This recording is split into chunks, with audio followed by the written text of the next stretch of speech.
Welcome to Palnadu Bujjamma channel. ఈ రోజు మనం కురుక్షేత్ర యుద్ధం గురించి తెలుసుకుందాం. కురుక్షేత్ర యుద్ధం, దీనిని మహాభారత యుద్ధం అని కూడా పిలుస్తారు. ఇది హిందూ ఇతిహాస కావ్యం మహాభారతంలో వివరించబడిన యుద్ధం. ఇది హస్తినాపుర సింహాసనం కోసం కౌరవులు మరియు పాండవులు అనే రెండు సమూహాల దాయాదుల మధ్య జరిగిన రాజవంశ పోరాటం నుండి ఉద్భవించింది. ఈ యుద్ధాన్ని భగవద్గీత సంభాషణలకు సందర్భోచితంగా ఉపయోగిస్తారు. నేపథ్యం చూసినట్లయితే మహాభారతం కురువంశం అని పిలువబడే పాలక రాజవంశం యొక్క అనేక తరాల జీవితం మరియు పనుల వృత్తాంతం. ఈ వంశానికి చెందిన రెండు ప్రత్యర్థి కుటుంబాల మధ్య జరిగిన యుద్ధం యొక్క వృత్తాంతం ఇతిహాసానికి కేంద్రంగా ఉంది. కురుక్షేత్రం అక్షరాల కురుల ప్రాంతం. దీనిని ధర్మక్షేత్రం, ధర్మ ప్రాంతం అని కూడా పిలుస్తారు. కురుక్షేత్ర యుద్ధం జరిగిన యుద్ధ భూమి. భూమి యొక్క పవిత్రత కారణంగా భూమిపై చేసిన పాపం క్షమించబడినందున ఈ స్థలాన్ని ఎంచుకున్నట్లు మొదటి మహాభారతం చెబుతుంది. ఈ యుద్ధ సంఘటనలు మహాభారతంలో పావు వంతు కంటే ఎక్కువ ఉన్నాయి. ఈ అధ్యాయాలు మహాభారతంలోని పురాతనమైన వాటిలో ఒకటిగా పరిగణించబడతాయి. చారిత్రకత మరియు డేటింగ్ మనం గురించి తెలుసుకుందాం. యుద్ధం యొక్క చారిత్రకత ఇప్పటికీ పండిత చర్చనీయాంశంగా ఉంది. ఋగ్వేదంలో ప్రస్తావించబడిన 10 రాజుల యుద్ధం కురుక్షేత్ర యుద్ధ కథ యొక్క ప్రధాన అంశంగా ఏర్పడి ఉండవచ్చు. మహాభారత కథనంలో ఈ యుద్ధం బాగా విస్తరించబడింది మరియు సవరించబడింది. ఇది సందేహాస్పదంగా ఉంది. కురుక్షేత్ర యుద్ధానికి చారిత్రక తేదీని కేటాయించడానికి ప్రయత్నాలు జరిగాయి. పరిశోధన సుమారు అని సూచించింది. అయితే ప్రసిద్ధ సంప్రదాయం ప్రకారం ఈ యుద్ధం కలియుగానికి పరివర్తనను సూచిస్తుంది. వేదకాలం చివరిలో ఆర్యావర్తం యొక్క సుమారు విస్తీర్ణం ఆర్యావర్తం వాయువ్య భారతదేశం యొక్క పశ్చిమ గంగా మైదానానికి పరిమితం చేయబడింది. తూర్పున గ్రేటర్ మగధలో వైదికేతర ఇండో ఆర్యులు నివసించారు. వారు జైన మతం మరియు బౌద్ధ మతానికి ఆవిర్భావం కలిగించారు. సాహిత్య జాడల గురించి మనం తెలుసుకుందాం. కురుక్షేత్ర యుద్ధం గురించి వేద సాహిత్యంలో ప్రస్తావించబడినప్పటికీ తరువాతి సాహిత్యంలో దాని ప్రాముఖ్యత బ్రిటిష్ ఇండోలాజిస్ట్ ఏఎల్ బాషం కురుక్షేత్రంలో ఒక గొప్ప యుద్ధం జరిగిందని తేల్చడానికి దారితీసింది. ఇది అద్భుతమైన నిష్పత్తికి పెద్దదిగా చేసి భారతదేశపు గొప్ప ఇతిహాసాలైన మహాభారతం కథకు ఆధారం అని తేల్చింది. తరువాతి తరాలు దీనిని ఒక యుగం ముగింపుగా భావించాయి అని అంగీకరిస్తూ, అంతరుద్యంగా కాకుండా ఇది కొండల నుండి మంగోల్ జాతికి చెందిన ఒక తెగ కురులను జయించిన గందరగోళ జ్ఞాపకం అని ఆయన సూచించారు.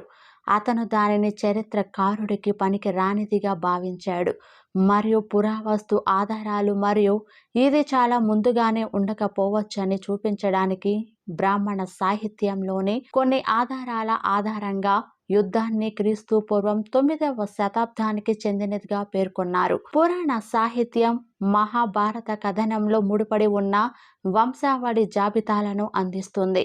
పురాణాలకు 2 ఆధారాలు ఉన్నాయి. పరీక్షిత్ అర్జునుడి మనవడు జననం మరియు మహాపద్మనందుడి పట్టాభిషేకానికి మధ్య 1015 లేదా 1050 సంవత్సరాలు ఉన్నాయని ప్రత్యక్ష ప్రకటన ఉంది. ఇది సాధారణంగా BCE 382 నాటిది. ఇది భరత యుద్ధానికి సుమారు BCE 1400 సంవత్సరాలు అంచనాను ఇస్తుంది. ఇది వంశావళిలో జాబితా చేయబడిన రాజులకు సగటున అసంభవమైన దీర్ఘకాల పాలనను సూచిస్తుంది. పురాణాలలో ఆది సింహకృష్ణ, పరీక్షిత్ ముని మనవడు మరియు మహాపద్మనంద కాలాల మధ్య సమాంతర వంశావళి విశ్లేషణలు కూడా ఉన్నాయి. పార్గిటర్ 10 వేర్వేరు రాజవంశ జాబితాల సగటున 26 తరాలను అంచనా వేసి పాలన యొక్క సగటు కాలానికి 18 సంవత్సరాలు అని భావించి ఆదిమ కృష్ణకు 850 BCE మరియు భరత యుద్ధానికి సుమారు 950 BCE అని అంచనా వేశారు. పండిత డేటింగ్ డేటా యొక్క అసంపూర్ణత ఉన్నప్పటికీ కురుక్షేత్ర యుద్ధానికి చారిత్రక తేదీని కేటాయించడానికి ప్రయత్నాలు జరిగాయి. మహాభారతం యొక్క ప్రస్తుత వచనం అనేక సవరణల ద్వారా వెళ్ళింది మరియు ఎక్కువగా క్రీస్తు పూర్వం 500 సంవత్సరాలు మరియు క్రీస్తు పూర్వం 400 మధ్య కాలానికి చెందినది. మహాభారతం యొక్క ఫ్రేమ్ కథలో రాజులు పరీక్షిత్ మరియు జనమేజయుడు కురు వంశానికి చెందిన వారసులుగా గణనీయంగా చిత్రీకరించబడ్డారు మరియు మైకేల్ విట్టెల్ ఇతిహాసం యొక్క సాధారణ నేపథ్యం వేద కాలంలో ఒక చారిత్రక ఉదాహరణను కలిగి ఉందని తేల్చారు. ఇక్కడ సుమారుగా క్రీస్తు పూర్వం 1200 నుండి 800 వరకు కురు రాజ్యం రాజకీయ శక్తికి కేంద్రంగా ఉంది. ప్రొఫెసర్ ఆల్ఫ్ హిల్ పిటెల్ ప్రకారం మహాభారతం తప్పనిసరిగా పౌరాణికమైనది. భారతీయ చరిత్రకారుడు ఉపేందర్ సింగ్ ఇలా వ్రాశారు: పాండవులు మరియు కౌరవుల మధ్య ఎప్పుడైనా ఘోరమైన యుద్ధం జరిగిందా లేదా అనేది నిరూపించబడదు. ఒక చిన్న తరహా సంఘర్షణ జరిగి ఉండవచ్చు. అది బార్లు మరియు కవులు ఒక భారీ ఇతిహాస యుద్ధం రూపాంతరం చెందింది. కొంతమంది చరిత్రకారులు మరియు పురావస్తు శాస్త్రవేత్తలు ఈ సంఘర్షణ సుమారు 1000 BCEలలో జరిగి ఉండవచ్చని వాదించారు. ప్రసిద్ధ సంప్రదాయం మరియు పురావస్తు ఖగోళ శాస్త్రం గురించి తెలుసుకుందాం.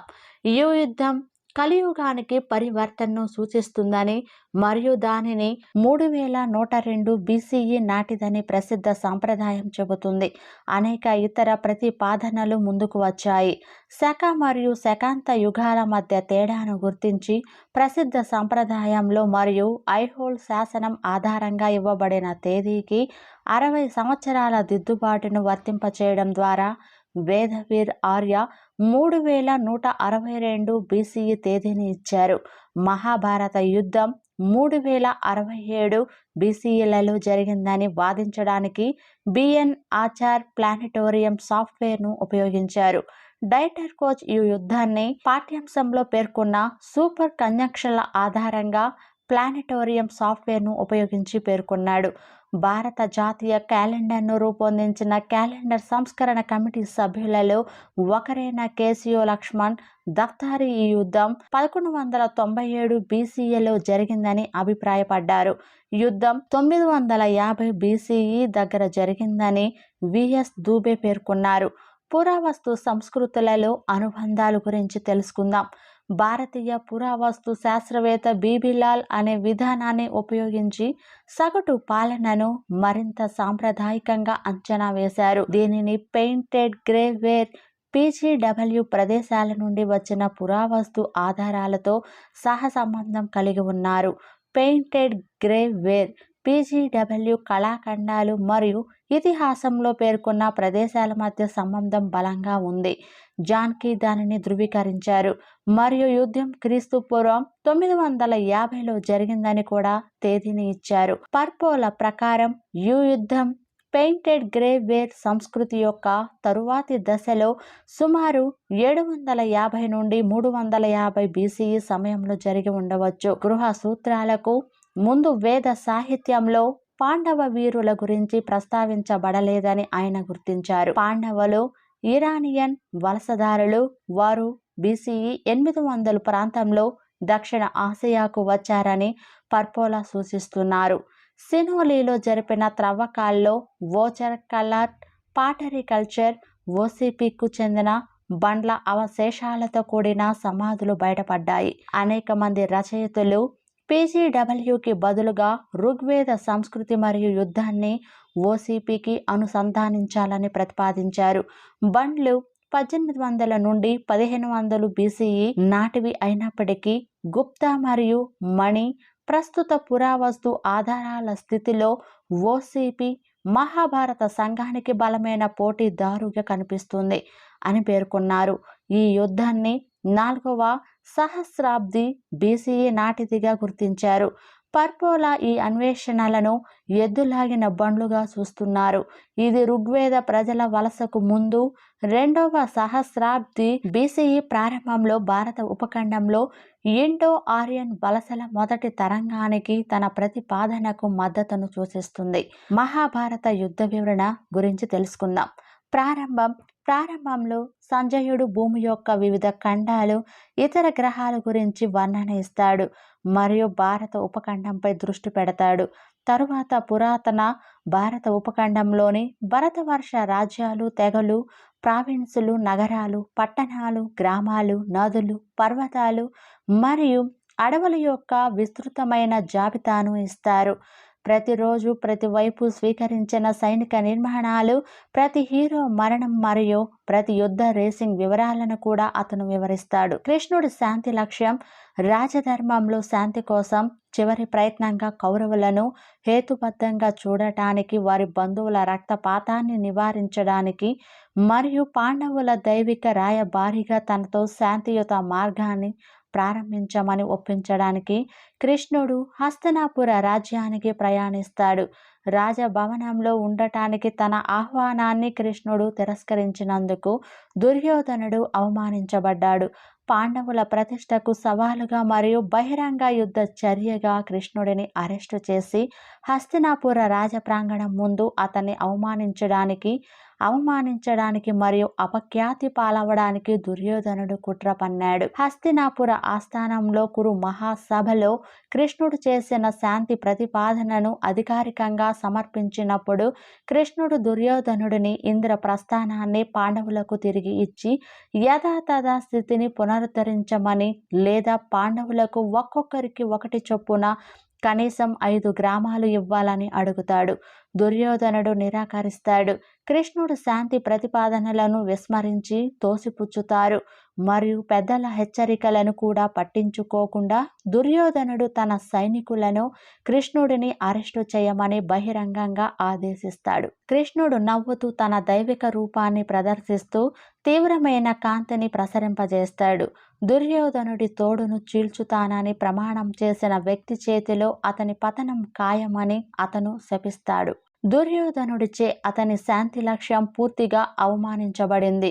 కృష్ణుడు ఉపప్లవ్య వద్ద ఉన్న పాండవ శిబిరానికి తిరిగి వచ్చి ధర్మం మరియు ధర్మం యొక్క సూత్రాలను నిలబెట్టడానికి మిగిలిన ఏకైక మార్గం యుధిష్ఠిరుడికి ముందు కర్ణుడిని కలుస్తాడు మరియు అతని సోదరులకు తిరిగి వచ్చేటప్పుడు ధర్మం మరియు ధర్మం యొక్క సూత్రాలను నిలబెట్టడానికి మిగిలి ఉన్న ఏకైక మార్గం యుద్ధం అని పాండవులకు తెలియజేస్తాడు.